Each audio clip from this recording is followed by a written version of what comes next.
Welcome back. It's now time for your lunchtime sports. Cricket first up, asked to follow on. Jamaica Scorpions batting a second time. Well, they were 22 without loss against the Trinidad and Tobago Red Force approaching lunch on day 3 of their Cricket West Indies regional 4-day match at Sabina Park. Earlier, the Scorpions were dismissed for 189 in their first innings reply after resuming on 159 for 9. Javor Royal carried on to 42 from his overnight 33. Kurt Mackenzie, had top scored on Wednesday with 57, his first half-century of the season. Brian Charles ended with 6 for 82 and Car Repair 3 for 57 for the Red Force. Still scores in the match: TNT Red Force 432, Jamaica Scorpions 189 and 22 without loss at Sports Time. Now, the finals of the ASA JFF Under-19 Boys and Girls Hockey Leagues will take place this afternoon at the Mona AstroTurf in Kingston.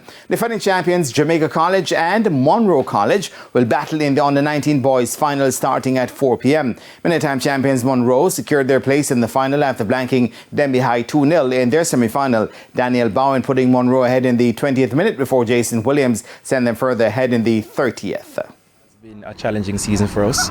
We have had many injuries or persons out to illness, and I'm very happy that the boys who played today were able to pull us through into the finals. Later this afternoon, Monroe will renew rivalry with the JC in what will be a repeat of last year's final. JC, they clipped Kingston College 1-0 in their semi-final. And Immaculate Conception High and St. Andrew High will do battle in the Under-19 Girls final, and that starts at 3 p.m. Sprint hurdlers Daniel Williams and Hansel Parchment say every race leading up to the Paris Olympic Games this summer will be very important. Daniel Williams, who is a 2-time world champion in the event, says that she used her first race to kickstart her preparation. I don't think it has any bearing on the months to come. It was just one race, just getting the rust off. It's April, and we're just looking forward to just competing and seeing where we are against this wonderful group of fast female hurdlers. And Parchment, who is the defending Olympic champion, believes preparation gets more crucial the older you get.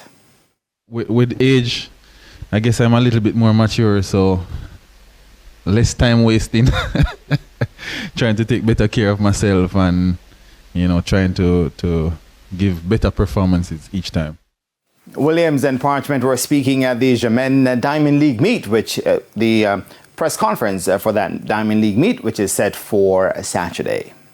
Now, recently re-elected JFF President Michael Ricketts is promising a speedy resolution to lingering issues between the Federation and the World Cup members of the senior Reggae Girls. The last time the World Cup playing members of the Reggae Girls represented Jamaica was on September 26, 2023 in the second leg of the Olympic qualifiers away to Canada. Since then, an impasse has ensued between the World Cup players and the JFF over several issues, including pay, following which the players withdrew their services. It also led to a suspension of all the World Cup players by the JFF, who had also demanded an apology before their return. But Global Players Association FIFPro said no apology was necessary. With some issues still lingering, Ricketts is extending an olive branch.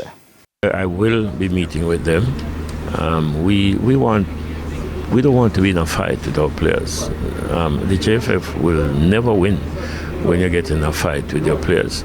So whatever issues you do have, I think we should try and have them amicably settled without trying to put undue pressure on either party.